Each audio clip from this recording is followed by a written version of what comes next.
तो हेलो बच्चा पार्टी लोग, तो कैसे हैं आप सभी लोग। आशा करते होंगे आप बढ़िया होंगे, धमदार होंगे, मस्त होंगे। तो अभी हम लोग पढ़ रहे थे वास्तविक संख्या। तो वास्तविक संख्या में हम लोगों ने प्रश्नावली 1.1 कर लिया है। अब इसके आगे लास्ट प्रश्नावली हमारे पास बचा है 1.2, जिसे हम आज स्टार्ट करेंगे, या पहले हम उसका उदाहरण कर लेंगे, फिर उसके बाद कल हो सके ये चैप्टर ख़त्म हो जाएगा। तो चलिए आज की क्लास को स्टार्ट करते हैं। तो इसमें हमें क्या पढ़ना है? इसमें पढ़ना है अपरिमेय संख्याओं का पुनर्भ्रमण। ये क्या होता है?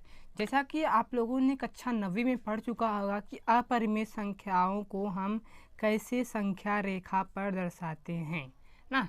अगर कक्षा 9वीं में आप नहीं पढ़े होंगे तो मैं जब 9वीं का वीडियो बनाऊंगा तो आप सब एक बार जाके ज़रूर देख लीजिएगा। अब चलिए हम आज की अपनी जो क्लास है उसे स्टार्ट करते हैं। तो इसमें हमें क्या पढ़ना पड़ेगा? सबसे पहले हम जान लेते हैं अपरिमेय संख्या क्या होती है। अपरिमेय संख्या वह संख्या होती है जिसे हम p/q के रूप में नहीं लिख सकते। क्या? p/q के रूप में नहीं लिख सकते ना। अब जैसे हमारे पास क्या है, जैसे कड़ी में 2 है, इसे p/q के रूप में नहीं ले सकते। जैसे हमारे पास पाई है, इसको p/q के रूप में ले सकते। कड़ी में 3 हो गया, कड़ी में 5 हो गया, और ऐसे क्या 0 1 2 ऐसे करके या ऐसे ऐसे करके कुछ भी ऐसे ऐसे ना जा रहा है ना। तो हमारा क्या है, ये हमारा एक अपरिमेय संख्या है। इसे हम p/q के रूप में नहीं लिख सकते। इसी और हम लोगों ने क्या पढ़ा था, इसमें हम देखेंगे ऐसा होता है तो क्यों होता है, इसे हम इस प्रश्नावली में सिद्ध करेंगे। इस क्लास में हम ये सीखेंगे कि ये क्यों अपरिमेय संख्याएं हैं। तो चलिए हम प्रमेय 1.1 से स्टार्ट करते हैं। प्रमेय 1.1 क्या कहता है? मान लीजिए एक अभाज्य संख्या क्या है हमारे पास। मान लीजिए कोई भी हमारे पास एक अभाज्य संख्या है। क्या है? p। क्या है हमारे पास? एक p क्या है? अभाज्य संख्या है। यदि p a² को विभाजित कर रहा है, यानी कि p जो है a² को क्या कर रहा है? काट रहा है ना, विभाजित कर रहा है। और फिर तो क्या p a को विभाजित कर सकता है? ये हमें पॉसिबिलिटी क्या करनी है? सिद्ध करना है, जहाँ एक हमारा क्या है? धनात्मक पूर्णांक है। तो चलिए स्टार्ट करते हैं, हम समझते हैं। तो जाहिर सी बात है, जब यहाँ पे मान लेते अगर a को विभाजित करेगी तो a के लिए क्या होना चाहिए? a को के लिए क्या होना चाहिए? a का जो अभाज्य गुणनखंड होगा, p1 होगा, p2 होगा, या तो p3 होगा, या तो p4 होगा, या तो p5 होगा। ऐसे ही कुछ ना कुछ होगा, pn तक जाएगा, कुछ ना कुछ होगा। और जाहिर सी बात है, ये क्या एक बार या तो 2 बार भी आ सकता है। जैसे p1 है, एक बार भी आ सकता है, 2 बार भी आ सकता है। p2 एक बार आ सकता है, 2 बार आ सकता है। नहीं समझ में आया? जैसे देखो यहाँ पे, जैसे में 4 है, क्या एक अभाज्य संख्या है। इसका जब गुणनखंड करेंगे तो 2 × 2 आएगा ना आएगा। तो 2 कितनी बार आया? 2 बार आया। ऐसे ही जब a का हम अभाज्य गुणनखंड करेंगे, जैसे क्या, जिसमें हमारे पास क्या यहाँ पे 6 है ना, 6 का करेंगे क्या आएगा? 2 × 3 आएगा ना। ये अलग अलग है ना। ऐसे ही पॉसिबिलिटी ये है, ये अलग अलग भी आ सकता है और सेम भी आ सकता है ना। तो आगे हम देखते हैं फिर क्या दिया है। अगर यहाँ पे देखो, अगर a² जब हम करेंगे a², यानी कि p1 एक बार लिखा है, p1 p2 p3 ना, p4 ऐसे ही कहाँ तक जा रहा है? pn तक जा रहा है। ये a का हुआ, ये क्या p, जैसे a2 को क्या लिख सकते हैं हम? a2 को हम लिख सकते हैं a × a ना। तो हम यहाँ पे देखें, हम मान ले हैं, क्या माने हैं कि जो a का अभाज्य गुणनखंड क्या आ रहा है? p1 p2 ये सब आ रहा है ना। तो यहाँ पे हम जब ये देखेंगे तो ये a कितनी बार है? 2 बार है। तो ये कितनी बार लिखाएगा? ये भी 2 बार लिखाएगा। कितनी बार लिखाएगा? p1 p2 p3 ना। ऐसे ही कहाँ तक जाएगा? pn तक जा रहा है। तो फिर देखो यहाँ पे, अगर देखो a2 में ये यही सेम आ रहा है, और दिया है यदि p इसका एक क्या है? विभाजित कर रहा है, यानी कि काट रहा है। जब a²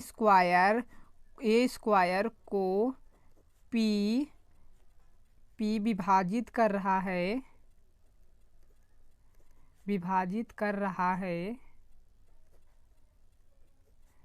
तो जब a² को p विभाजित कर रहा है तो इसी संख्या में से p तो कहीं से कहीं तो जरूर होगा।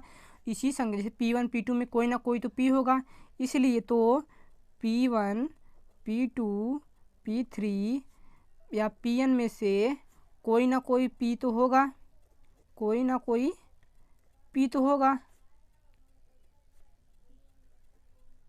कोई ना कोई जब p तो होगा तो p से तभी ना कटेगा। ये जब ये कट रहा है, यही सेम संख्या इसमें आ रहा है, तो इसलिए क्या हो जाएगा? इसलिए हमारा ए को पी भी विभाजित कर सकता है, पी भी विभाजित करता है, विभाजित करता है।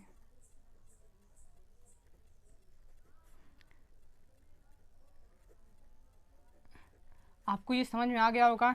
यानी कि हमें ये प्रूफ करना है, अगर ए स्क्वायर को अगर पी विभाजित कर रहा है तो ए को भी पी विभाजित कर सकता है, अगर हाँ तो बताइए। तो हमें यहाँ पे क्या लिया है, देखो ए को क्या मानो, ए का कोई ए हमारा क्या है, एक भाज्य है, उसका जब अभाज्य गुणनखंड करेंगे P1 P2 P3 आएगा ना आएगा। फिर हम A2 को क्या लिख सकते हैं, ए इंटू ए लिख सकते हैं, यानी कि अगर ए का गुणक ये आ रहा है तो ए का भी गुणक यही आएगा ना। तो ए का ये एक ये हो गया, ये पूरा क्या हो गया, एक हमारा पूरा क्या हो गया, ए हो गया, ये पूरा ए हो गया, और बीच में चिन्ह क्या, इंटू का, ए इंटू ए कितना, एक स्क्वायर हो जाएगा, नहीं हो जाएगा, और ये ए का गुणांक है, ये भी ए का गुणांक है, हो जाएगा नहीं हो जाएगा।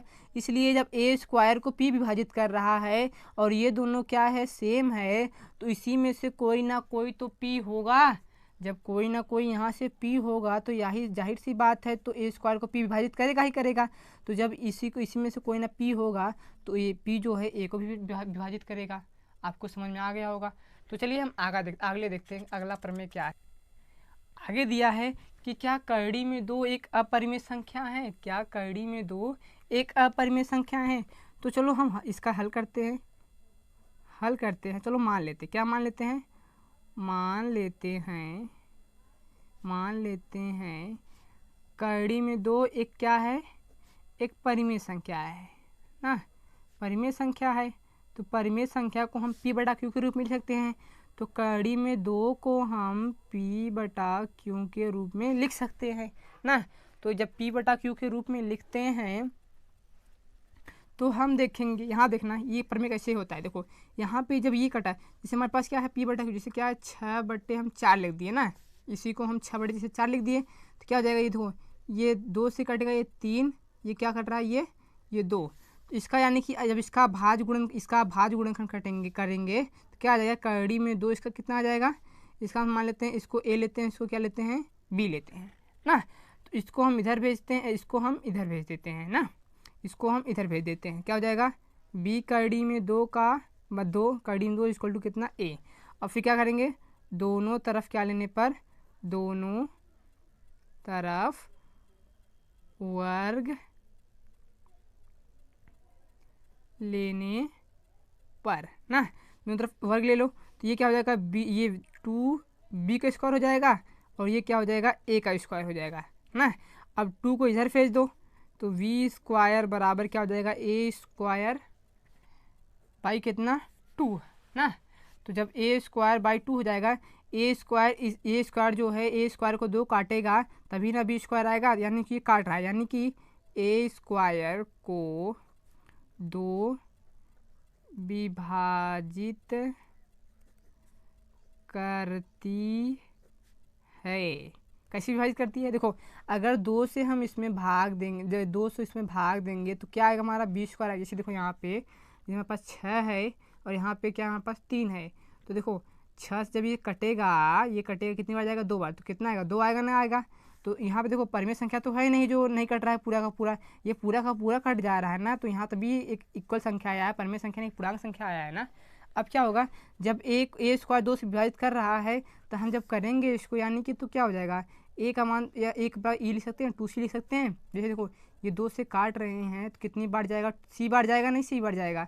ऐसे जैसे हम 4 को 2 से भाग देंगे तो 2 से कटेगा कितने बार जाएगा, 2 बार। ऐसे लिख सकते हैं ना, ऐसे 4 को, तो इससे हम ए को क्या लिखते हैं, ऐसे लिखते हैं, ए को क्या मान लेते हैं, ए बराबर क्या मान लेते हैं, 2c मान लेते हैं ना।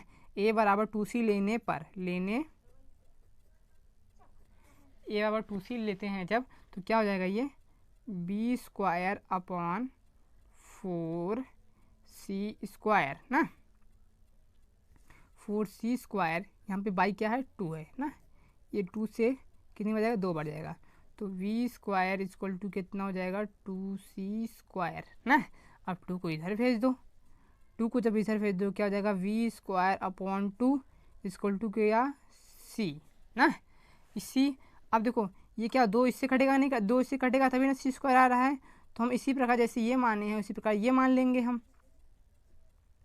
तो हमारा क्या हो जाएगा, यहाँ पे ये हम क्या मानते हैं, b को हम क्या मान लेते हैं,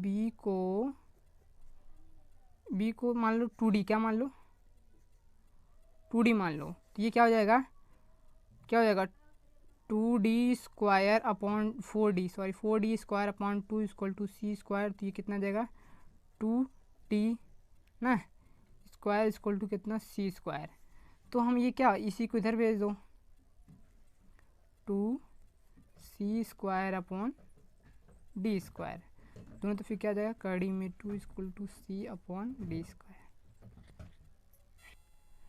तो यहाँ पे ये देखो, ये क्या है, कड़ी में जो हम माने थे क्या आ रहा है, एक परिमेय संख्या आ रहा है। लेकिन हम क्या माने थे, बस माने थे ना, लेकिन इसीलिए मतलब हम गलती से माने थे, यानी विरोधाभास ना, विरोधाभास से कड़ी में 2 एक क्या है, एक परिमेय संख्या, क्या है, परिमेय संख्या है ना। मतलब हम गलती से माने थे, क्या है, एक परिमेय संख्या है, परिमेय संख्या है। लेकिन हमारा ये क्या है, लेकिन कड़ी में 2 एक क्या है, अपरिमेय संख्या है, अपरिमेय संख्या है। जाहिर सी बात होगा, आपको ये समझ में आ गया। आज की क्लास को हम यहीं पे ख़त्म करते हैं। तब तक के लिए जय हिंद, मिलते हैं अगले क्लास में।